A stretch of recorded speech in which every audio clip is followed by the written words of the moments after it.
I remember that morning with unsettling clarity. The Chicago air was so cold it fogged the office windows, and I was quietly counting down the final weeks to my retirement. 32 years of loyalty, hundreds of deals, thousands of meetings, all about to close on a perfect note. At least, that's what I believed. Until the door opened and a man who had been CEO for barely 6 weeks looked me in the eye and said, "We won't be needing you anymore." What he didn't realize was this: he had just fired the one person holding the entire company together. I didn't argue. That was the part that seemed to unsettle Ryan Blake the most.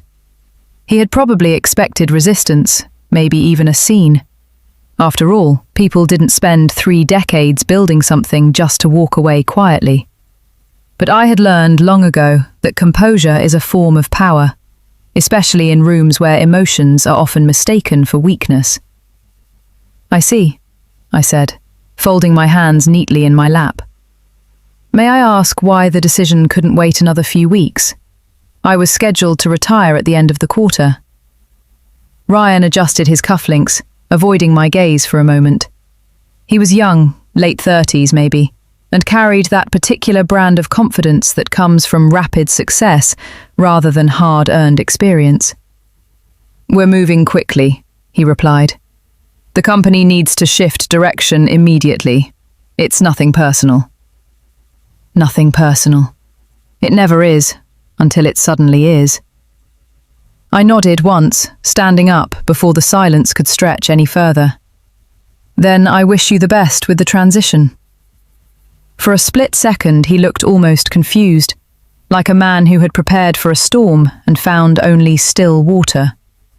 He shook my hand briefly, already reaching for his phone before I had fully turned away. 32 years, reduced to less than 3 minutes. The walk back to my office felt longer than usual, not because of a distance, but because every step carried the weight of memory. The framed photos on the wall, the open workspaces filled with people I had mentored, the quiet hum of a company I had helped build from the ground up. It all felt strangely distant, as if it already belonged to someone else. Megan was waiting for me outside my office. She didn't need to say anything. Her expression said enough. "They told me," she whispered. "Emily, this isn't right." I gave her a small smile. "It's business." But even as I said it, the words felt hollow. Inside my office, everything was exactly as I had left it that morning. Orderly, intentional, predictable. I reached for the photo on my desk first. Lily at her college graduation, beaming with that mix of pride and uncertainty I remembered so well. My phone buzzed in my pocket. "Mom, do you have a minute?" I stared at the message for a moment before calling her back. "Hey, sweetheart," I said, keeping my voice steady. "Mom," she hesitated. "I think I made a mistake taking this job. I'm not good at it. I feel like quitting." I leaned against my desk, the irony almost too sharp to ignore. "You don't quit because something is hard," I said gently. "You stay. You learn. You figure it out." There was a pause on the other end. "How do you know when it's worth staying?" she asked quietly.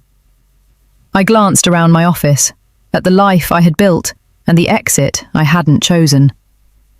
"You know," I said slowly, "when you've given it everything you have."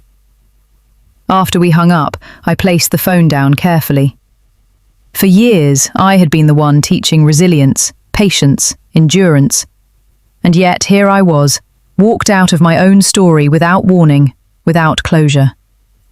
Security knocked softly on the door. "Whenever you're ready, Miss Carter."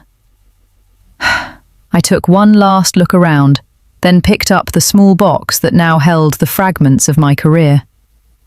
"I'm ready," I said. And for the first time in decades, I wasn't sure what came next. The elevator ride down felt longer than it should have, though no one spoke a word. I stood beside the security guard, a young man named Daniel, broad-shouldered, with nervous eyes, probably no older than 25. He kept his gaze fixed on the glowing numbers above the door, as if afraid that looking at me might somehow make this moment more real. I didn't blame him. I caught my reflection faintly in the mirrored wall. Emily Carter, 64, tall and composed, with silver-streaked dark hair, always pulled into a neat, low bun. People often described me as unshakable, a woman who carried herself with quiet authority. It hadn't always been that way.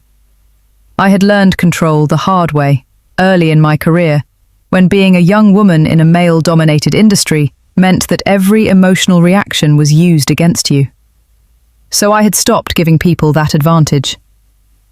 The elevator doors opened to the lobby, and the familiar space suddenly felt foreign. Conversations hushed as we passed. A few employees glanced up, their expressions shifting quickly from curiosity to discomfort. Megan was waiting near the glass doors. She looked smaller than usual, her shoulders tense, her auburn hair slightly disheveled, as if she had been running her hands through it. Megan had been with me for over a decade, efficient, loyal, the kind of person who remembered not just deadlines, but birthdays and quiet struggles. "This is insane," she said, her voice trembling despite her effort to stay composed. "You built this place." I set the box down on a nearby table and took her hands gently. "Listen to me," I said. "You're going to be fine. You're more capable than you think." Her eyes filled with tears anyway. "It's not about me." I smiled faintly. "It never is it?" For a moment, neither of us spoke. Then she stepped forward and hugged me, tight, unprofessional, and completely necessary. When I stepped outside, the cold Chicago air hit me like a reset. The city moved on, indifferent to what had just happened. Cars rushed by, people crossed the street, life continued without hesitation. And for the first time in years, I had nowhere I needed to be. The thought should have felt freeing. Instead, it felt empty.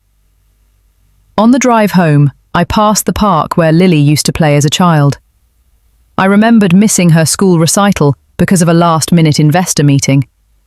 The look on her face when I arrived too late, still clapping, but already forgiven. I tightened my grip on the steering wheel. Somewhere along the way, I had convinced myself that I was doing it all for her, for our family, for a better future. But sitting there in the quiet of my car, I had to face something uncomfortable. I had given everything to my career. And now, it had let me go without hesitation. Mercer's was exactly as I remembered. Dim lighting, polished wood, the quiet hum of conversations between people who made decisions that moved money and, sometimes, entire industries. It had been my neutral ground for years, a place where relationships were built not in boardrooms, but over shared meals and unguarded moments. Sarah Mitchell was already seated when I arrived. She stood as I approached, her posture straight, her presence commanding without effort. At 58, Sarah carried herself with the confidence of someone who had spent decades navigating high-stakes finance. Her blonde hair was cut sharply at her jawline, her tailored navy suit immaculate. She was known for her precision, sharp mind, sharper instincts, and for trusting very few people. I was one of them. "Emily," she said, studying my face before I even sat down. "Something's wrong." I allowed myself a small, tired smile. "Straight to the point. I've missed that." We ordered our usual drinks, gin and tonic for me, whiskey neat for her. I didn't intend to tell her everything, but Sarah had always had a way of pulling truth out of silence. "I was let go this morning," I said finally. Her glass paused halfway to her lips. "They fired you?" she asked, disbelief cutting through her usual composure. "Weeks before your retirement?" I nodded. For a moment she said nothing. Then she leaned back, exhaling slowly. That's not restructuring, she said. That's a mistake. I kept my tone neutral. Ryan is trying to move fast. New strategy, new direction. Ryan Blake, she repeated, her expression tightening slightly. 38, right? Built his reputation on aggressive scaling and data-driven decisions. That's him. Sarah shook her head. We've been watching his moves closely, cutting relationship managers, replacing them with analytics teams. She looked directly at me. That's not how trust is built in this business. I felt a flicker of something, not quite satisfaction, but confirmation. You're not the only one concerned, she continued. Several firms are questioning whether to stay invested. That caught my attention. Since when? Since he stopped listening, she said simply. And now this. She gestured toward me. You were the bridge, Emily. Without you. She didn't need to finish the sentence. My phone buzzed against the table, breaking the tension. Lily. I hesitated, then answered. Hey, sweetheart. Her voice was smaller than usual. Mom, I'm sorry to bother you, but I don't think I can do this anymore. I straightened slightly. What happened? I messed up a presentation today, she said quickly. My manager barely looked at me after. I feel like I don't belong there. I think I should quit before it gets worse. I closed my eyes for a brief second. I'm at dinner, I said gently. We'll talk when I get home, okay? Okay, she replied, though she didn't sound convinced. When I hung up, Sarah was watching me carefully. Your daughter? She asked. I nodded. She's struggling at work. Sarah leaned forward slightly. And what are you going to tell her? I picked up my glass, staring at the clear liquid inside. The same thing I've always told her, I said quietly. Don't walk away just because it's hard. Sarah held my gaze. Then maybe, she said, you should take your own advice. The news didn't break all at once. It unraveled. By the next morning, I was standing in my kitchen, still in my robe, when my phone began ringing before sunrise. The sky outside was a dull grey, the kind that pressed low over Chicago like a warning. The first call came from David Langford. David was in his early 60s, tall with a solid build that age hadn't quite softened. His deep voice carried the weight of someone used to being listened to. As the managing director of one of the firm's largest investment groups, he wasn't prone to overreaction, which made his tone now all the more unsettling. Emily, he said without greeting, tell me what happened. I leaned against the counter, wrapping my fingers around a mug of untouched coffee. You've heard? I've heard enough to be concerned, he replied, and I'm not the only one. He went on to explain that several investors had already scheduled emergency meetings. Some were reconsidering their positions, others were waiting, but not patiently. They trusted you, he said bluntly. You were the constant. After the call ended, I stood there for a long moment, absorbing the shift. This wasn't just internal fallout anymore. It was spreading, fast, uncontrollable, a domino effect. By mid-morning, messages had piled up. Names I had worked with for years, people who rarely reacted emotionally, were suddenly uncertain, cautious, pulling back. Ryan had wanted speed. This was what speed looked like without trust. The front door opened quietly behind me. I turned to see Lily stepping inside, dragging a small suitcase. She looked smaller than I remembered, her shoulders slightly hunched, her long dark hair tied back carelessly. At 24, she was still finding her place in the world, though she hated admitting it. I took a few days off, she said, avoiding my eyes. I just needed to get out of there. I studied her for a moment, recognizing something familiar in the way she held herself. Failure. Come here, I said gently. She set the suitcase aside and walked toward me, and for a second, she was a child again. I wrapped my arms around her, feeling the tension she had been carrying. "I couldn't do it, Mum," she murmured. "I tried, but it's not working." I pulled back slightly, looking at her. "No," I said softly. "You didn't fail. You just hit resistance." She frowned. "That sounds like the same thing." "It's not." I guided her to sit at the kitchen table. Failure is stopping. Resistance is where you decide who you're going to be. She looked unconvinced, but she listened. I thought about the calls, the investors, the company beginning to fracture without even realizing why. Sometimes, I continued, being pushed out or pushed down isn't the end.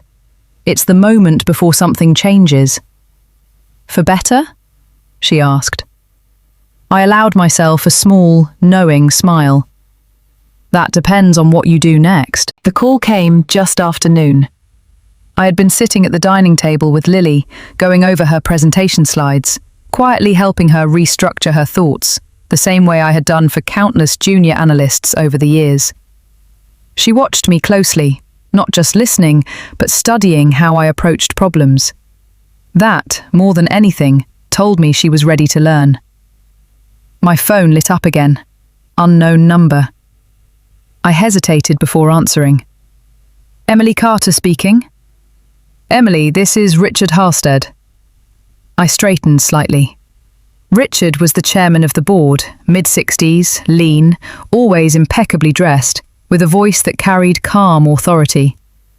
He had been one of the few people in leadership who understood the long game, though lately even he had seemed distant. "I hope I'm not catching you at a bad time," he said. "That depends on the reason for the call," I replied evenly. A brief pause. "We need you to come in," he said. "There have been developments." I didn't respond immediately. "What kind of developments?" Another pause, longer this time. "We've lost significant investor commitments since yesterday," he admitted. "And more are at risk. The board would like to discuss how we can stabilize the situation." There it was. Not an apology, not yet. A problem. "I see," I said. "We would like you to return," he added carefully. "At least temporarily. Your presence could reassure our partners." I looked across the table at Lily. She had gone still, watching me with quiet intensity. "I'll consider it," I said finally. "But I'm not making any decisions over the phone." "Of course," Richard replied quickly. "We'll arrange a meeting at your convenience." After I hung up, silence settled between us. Lily spoke first. "They want you back?" In a manner of speaking. She leaned forward slightly. "Are you going to do it?" I didn't answer right away. Before I could, my phone buzzed again, this time a message. "Megan. It's chaos here. People don't know what's happening. Teams are frozen. Some are talking about leaving. We need you." I read the message twice. For years, I had been the one people turned to when things became uncertain, the one who brought clarity, direction, stability. And now, without me, everything was unraveling faster than I had expected. "Mum?" Lily's voice pulled me back. I looked at her, really looked this time. She wasn't just asking about my decision. She was watching how I handled pressure, how I responded when everything shifted beneath my feet. For the first time, I realized this wasn't just my moment. It was hers too. "I don't know yet," I admitted. "But if I go back, it won't be the same." Lily nodded slowly. "Then don't go back the same." I felt something shift inside me. Not doubt, not hesitation, but clarity beginning to form. Whatever came next, it wouldn't be about returning. It would be about redefining. I didn't rush my decision. The next morning, I stood in front of my closet longer than usual, my hand resting on the row of tailored suits that had once been my armor. For years, I had dressed for authority, structured lines, muted tones, quiet confidence. Today, I chose the same dove-grey suit I had worn on my last day. Not out of nostalgia, but as a reminder. I wasn't going back as who I had been. When I arrived at the office, the energy had changed. Conversations hushed as I walked through the lobby, not out of avoidance this time, but anticipation. Word had spread. In the boardroom, Richard Halstead stood as I entered, alongside several members I recognized. Among them was Karen Doyle, a sharp-featured woman in her early 50s with a reputation for decisive, sometimes ruthless, financial judgment. She gave me a measured nod, respectful but calculating. "Emily," Richard began, "thank you for coming." I took my seat calmly. "Let's be clear about something before we begin," I said. "I'm not here to return to my old role." A subtle shift moved through the room. Richard folded his hands. "We're open to discussing structure." "Good," I replied. I placed a single document on the table and slid it toward them. "Because if I come back, it will be under new terms." Karen leaned forward first, scanning the page. Her expression changed, slightly surprised, but intrigued. "You're proposing a new executive position," she said. "Chief Partnership Officer." "Yes." I met their eyes one by one. "This company didn't lose investor confidence because of market conditions," I continued. "It lost it because it forgot what built that confidence in the first place. Relationships, trust, consistency." Richard nodded slowly. "This role would oversee all partner-facing operations," I added, "and it would carry full decision-making authority equal to any other executive position." Karen tapped the paper lightly. "And in return?" "I stabilize your investors," I said simply. "Personally." Silence followed. Not resistance, consideration. Finally, Richard spoke. "And how long would you stay?" "1 year," I said. "Long enough to rebuild structure and train someone to replace me." Karen leaned back slightly, studying me. "You're not asking for power," she said. "You're defining it." I allowed myself a small smile. There's a difference. The meeting ended without dramatics, but I could see it in their faces. They knew they didn't have a better option. When I stepped outside, my phone buzzed. A message from Lily. "I went back today, fixed my presentation. It wasn't perfect, but I didn't run."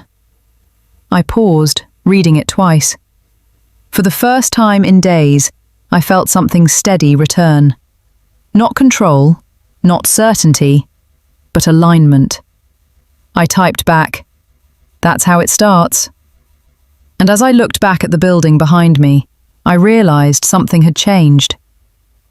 I wasn't stepping back into my old life. I was stepping into something I had finally chosen. The announcement was brief, but its impact wasn't. By the time I officially stepped into the role of Chief Partnership Officer, the entire company seemed to be holding its breath.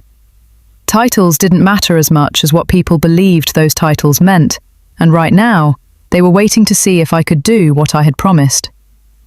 I didn't start with meetings. I started with conversations. One by one, I reached out to the people who had built this company alongside me, not just investors, but team leads, analysts, assistants. People who had been quietly sidelined over the past few weeks. That's where Megan came in. She stood outside my new office on the first morning, clutching a notebook like she always had, though her posture was different now, less certain, more cautious. "Megan," I said, gesturing her inside. "Close the door." She did, then turned to face me. "I need you to do something for me," I continued. Her eyes sharpened slightly. Anything. I'm not staying forever, I said plainly. And when I leave, this role needs someone who understands what it actually means. She blinked. You mean... I mean you. Megan froze for a second, clearly caught between disbelief and fear. She was in her mid-30s, capable but often underestimated, partly by others, partly by herself. I don't know if I can, she began. You can, I cut in gently. You just haven't had to yet. That was how it began. I didn't train her with lectures. I brought her into every conversation, every negotiation, every moment where reading people mattered more than reading numbers. I showed her how to listen, not just to what was said, but to what wasn't. Meanwhile, the real work unfolded outside those walls. I met with investors personally, face to face whenever possible. Some were skeptical, others openly frustrated. But familiarity has a weight that strategy alone can't replace. David Langford was the first to commit again. I'm not investing in a company, he told me. I'm investing in you. It wasn't just loyalty. It was trust rebuilt. Slowly, others followed. Back home, I began to notice the same shift happening with Lily. She sat at the kitchen table one evening, laptop open, papers scattered. But this time, her shoulders were straight. I got positive feedback today, she said, almost cautiously. My manager said I handled the revisions well. I smiled. You stayed. She nodded. I stayed. It wasn't a victory anyone else would celebrate, but I did, because I understood what it cost. Back at the company, the atmosphere changed just as gradually. Conversations returned, teams re-engaged. People started believing again, not in the system, but in each other. That was always the foundation. And this time, I was making sure it wouldn't be forgotten. 1 year passed faster than I expected. Not because it was easy, but because it was full. The company no longer felt fragile. It felt grounded. The kind of stability that doesn't come from control, but from alignment. Teams were working together again, investors were steady, and for the first time in a long while, decisions were being made with both logic and perspective. I stood in my office, no longer my office, not really, watching Megan across the table as she presented her final transition plan. She had changed. Gone was the quiet assistant who waited for direction. In her place stood a confident leader, her posture straight, her voice steady, her auburn hair pulled back in the same practical style, but her presence entirely different. She didn't just understand relationships now, she carried them. And that's how we'll maintain direct communication with our top-tier partners moving forward, she concluded. I nodded once. Good. You're not just maintaining them, I said. You're strengthening them. She allowed herself a small smile. I learned from the best. I shook my head lightly. No, you learned because you were ready. The handover was quiet. No ceremony, no grand speeches, just a signed document and a shared understanding. That was always how I preferred it. Outside the building, the air felt different, lighter, as if something had finally come full circle. At home, Lily was waiting. She stood in the kitchen, leaning against the counter, her expression thoughtful, but not uncertain anymore. There was a steadiness in her now that hadn't been there before. I got an offer, she said as soon as I walked in. I raised an eyebrow. That was fast? She smiled slightly. It's not a new company, it's a different role, more responsibility. She paused. I didn't run this time. I set my bag down, studying her.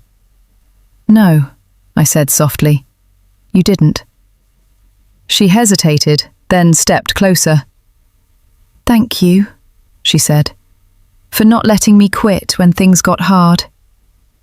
I reached out, brushing a strand of hair from her face, something I hadn't done in years. That wasn't about work, I told her. That was about you. Later that evening, I found Daniel, my husband, waiting in the living room, a travel brochure open in his hands. He looked up with a grin that hadn't changed in decades. "Italy?" he asked. Italy. For years we had postponed this trip. There was always something more urgent, more important. Not anymore. As I packed that night, I didn't feel like I was leaving something behind. I felt like I was finally stepping into something I had earned. Not just rest, but peace. If this story resonated with you, I'd really love to hear your thoughts. What would you have done in Emily's position? Walk away quietly, or come back on your own terms? And have you ever faced a moment where everything you built was suddenly taken away? Drop your answer in the comments. I read every single one, and your perspective might inspire someone else too. And if you enjoy stories about resilience, quiet strength, and turning setbacks into comebacks, make sure to subscribe to the channel so you don't miss the next powerful story. There's always another story waiting, and it might just be the one you need.